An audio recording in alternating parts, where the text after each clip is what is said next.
That's just the way he is. He's very open to a lot of ideas from anybody. That was, for an actor, it was like the jackpot.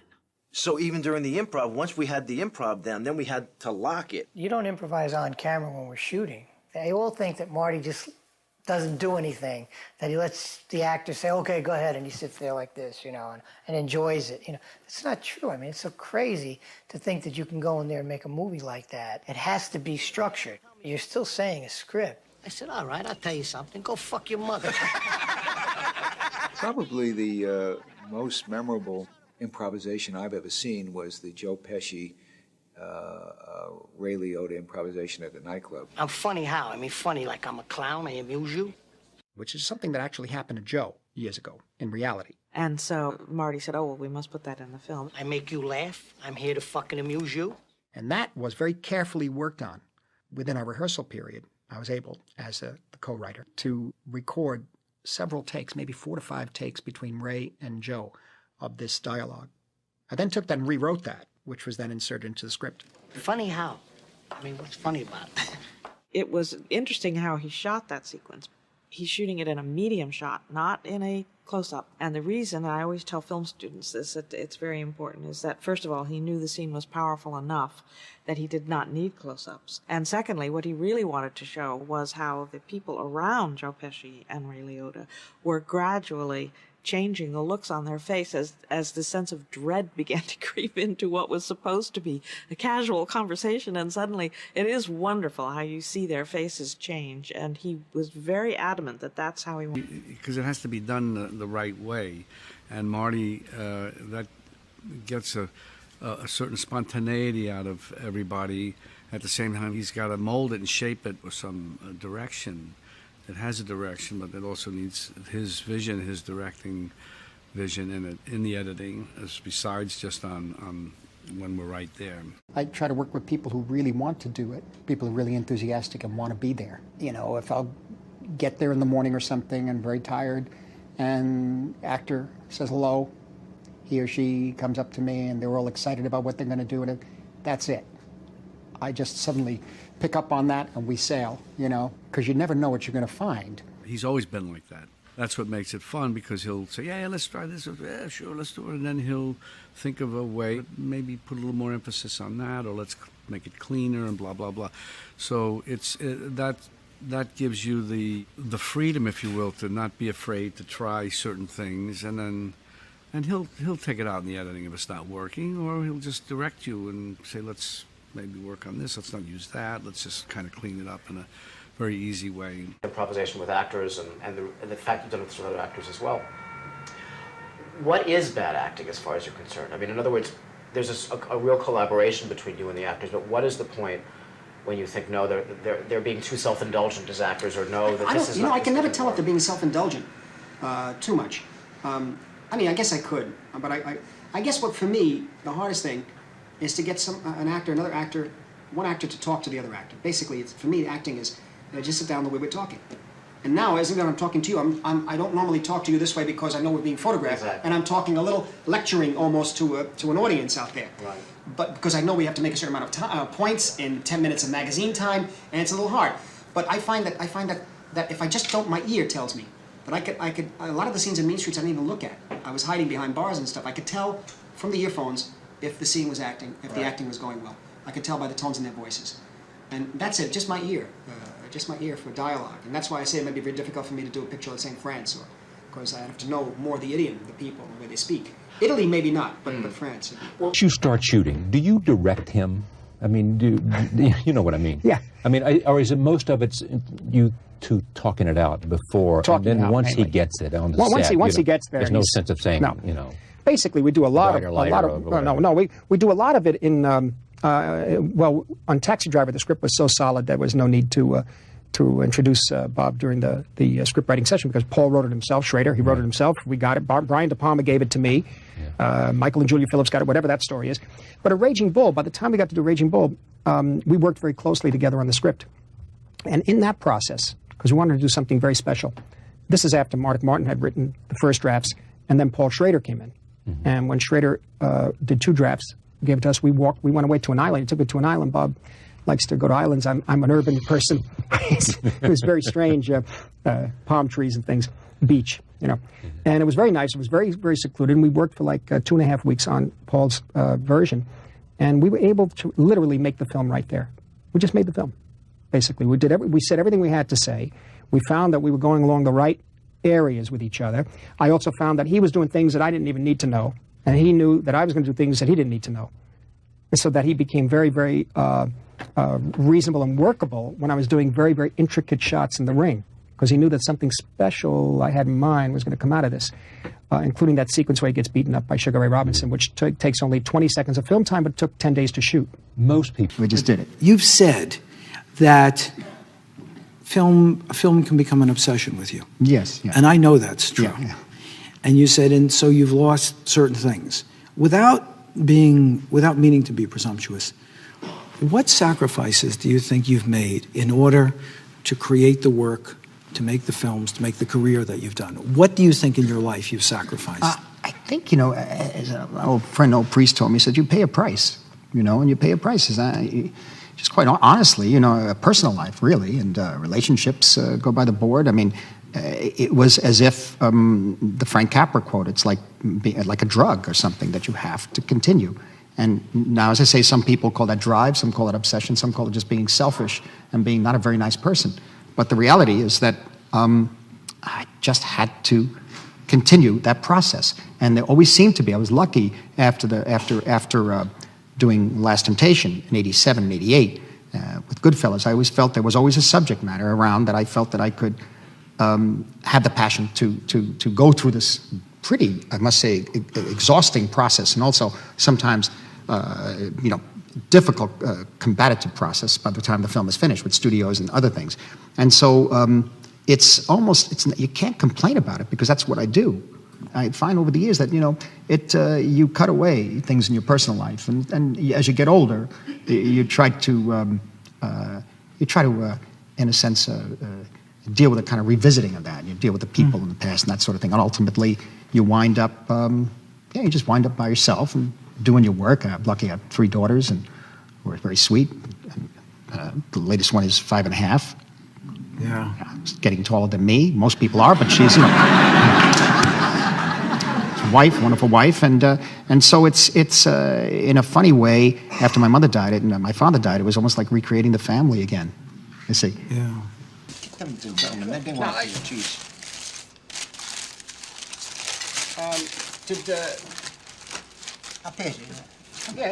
Well, you're gonna have to. Somebody's gonna have to eat because I'm gonna keep talking to you. Yeah. Let me get here.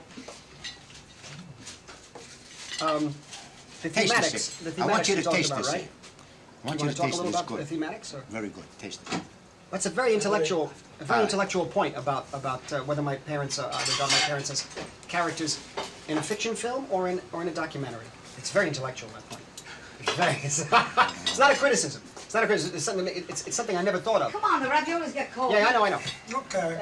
I never thought of that, but it's an interesting question because a lot of the stories, why I say it's why we make movies from my generation usually come from the experience, and a lot of the stories that found their way into movies, that like the short film, It's Not Just You, Murray, and Mean Streets, of course, all comes from my own personal experience, and a lot of the stories I know come from them. But I think hopefully there's one more picture I'd like to make, which I can't say too much about, but we're working on, where we go back into the past, and it's really based on them, or based on yeah, they should pass it. Based on the experience of the Italian American, in other words, from the 1920s and 30s into the 50s and 60s, and how the generations change, and how the next generation, third generation, loses its Italian heritage, or becomes more American. Let me put it that way.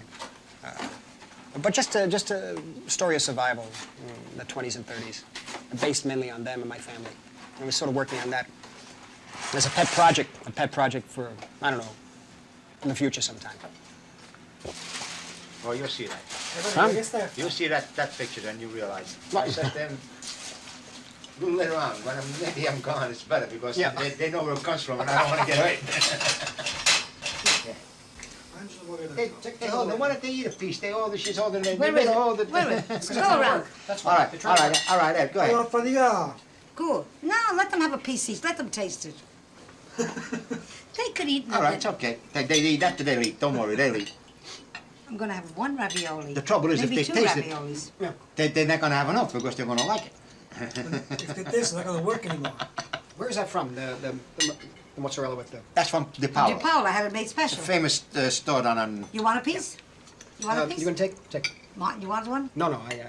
This is.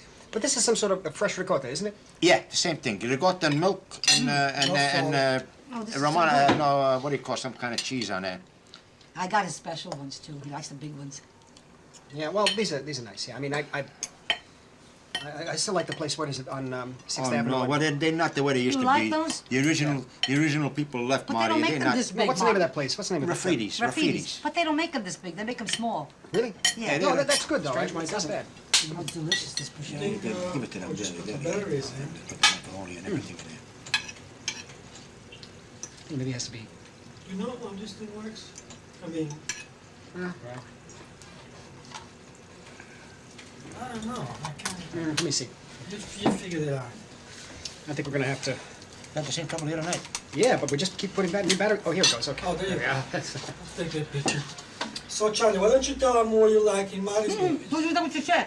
What? Don't go back on that chair. No, I'm not. You're not. You're gonna go on your neck. Well, I'm there. Chair will break. These guys. Okay, as long as... These guys want to know what you guys like in my movies. So, what you like in it? Oh, I said that, they're gonna laugh. As far as Mean Streets, I liked it. But when I heard the language, I didn't care for the When language. I heard the language, I hit him with my pocketbook and I says, nobody's gonna come and see this picture. Practically nobody did anyway. So. No, You're right. The picture didn't made money. Still made Yeah, money. they made some money. But no, they want to know what But you like. the about them. acting was great. Bobby was out of this world. I mean, as I said before, he took that picture, and when you saw him in that picture, he took the whole picture. I mean, he really. And I do, and what I like, not in a picture, I love to watch my son direct. I just love to sit there and watch him direct a picture. What about that? What you like? What are you liking? Like in the Raging Bull. That was a great picture, as far as I'm concerned, because Raging Bull, the fight scenes were so great, and I used to go to fights a lot in them days. Every day, 2 times a week I used to go to fights when I was much younger. And all those fights there, the way he put those films together in the what do you call it, the fight scenes, they were great because there was ideas that he got from me, and what he did, they were powerful. It was very powerful ideas, and the fight scenes come out great. I think the Raging Bull is one of the greatest. I'll tell you what I don't like. I don't like when he puts me in a picture and then he takes me out. Well, That's not fair. I worked so hard. She was cut out of Taxi Driver. She was Travis's first passenger. That's right. With shopping bags. You know, shopping bags, they couldn't get in the car. And They were so heavy. I says, what do you got? Mom, something had to go. You had to go, that's it. Then you take. And you took me out. I took you out. What else did I take you out of? No. Raging Bull you took me out of too. Yeah. Oh, well, you were only an extra there. You So An extra. what? That wasn't a big part. No, but you did a big scene in King of Comedy. You did the whole improvisation with that De was Niro. nice. The whole scene in King of Comedy with De Niro down in the basement. And his mother arguing with him is all improvised between the two of Very, them. very good. I thought of that all myself. All by myself. And I tell you, He gave me 2 words and he says, continue. Yeah, right. She wrote down her own dialogue. Yeah. And But I says to myself, I'm gonna be smarter than him. Okay, what about the early days, like when Marty was doing Murray? Oh, when he was, wait a minute, when he started with these films, and he used to tell me, you have to get in the picture, I used to tell him, but I'm not an actress, he used to say to me, but you don't have to be an actress. I said, but I don't know how to act. He says, Mother, you either get in the picture or you pay. Money I didn't have, so I had to get in the picture. Pay for what? For the actress. For the actor. For the actor. We had to pay. We had no money. We had no money, so I had to get in the picture. Everybody had to get So in. they had to use me. Tell them what you got for your pot. Mean Streets, they gave me $28 and I couldn't say nothing. $28. In Mean Streets, I had a big fight with you on the set, remember? Yes. Yeah. Mean Streets, Big fight. the Mean Streets, the part at the end, when the They're in the hallway, and Bobby De Niro's having the fight with Harvey. And she gets the fit. I was so tired. I used to go to work at the time, and it was 1:30 in the morning, and he was sleeping. He didn't want to come. He was sleeping, and I says to Marty, please, it's late. Everybody wants to go home. He says, well, we're going to do this a few more times. Well, he did it a few times, but then I had it. I went over to him and I said, Marty, I have to go to work in the morning. He says to me, go in that corner and don't come out till I call you. That's it. She said, don't you dare talk to me that way. He said, I said, don't you talk to me like that. I'm your mother. He's go in the corner. But the problem was that the people in the building, you see, Mean Streets was mainly shot in Los Angeles, but the interior of the hallways are not the same in Los Angeles, so we had to shoot the interior of the halls of the tenements here in New York. So we shot only 4 or 5 days in New York, but we had a student crew. And there were things like they would put a plug in the wall and blow all the lights in the building. So you'd wait 3 hours. And there was a hurricane. That's right. There was a hurricane that hit outside, and rain. Remember that raining, that day there was rainstorm? Rain. And what happened was that we were shooting in an actual tenement hallway on Mulberry Street, one of my friend's buildings, one of the guys I grew up with. In fact, one of the guys the film is about. And everybody in the building were Italians, and they had to go to work in the morning. So we had started shooting around 2 in the afternoon, and it was like 1:30 in the morning. We're still shooting. We're shooting that scene where they're screaming and pounding each other against the wall, and she's having a thick fit. And people were yelling, "We're going to go to work in the morning. What's happening?" And the landlady, the superintendent, came up. Was in our defense, and she would tell them, "Go to a hotel." It was terrible, but we, it was just we just barely made it. Just barely made it that night. Yeah. And that's why I have to say, you keep quiet and go in the corner. That's it. Right.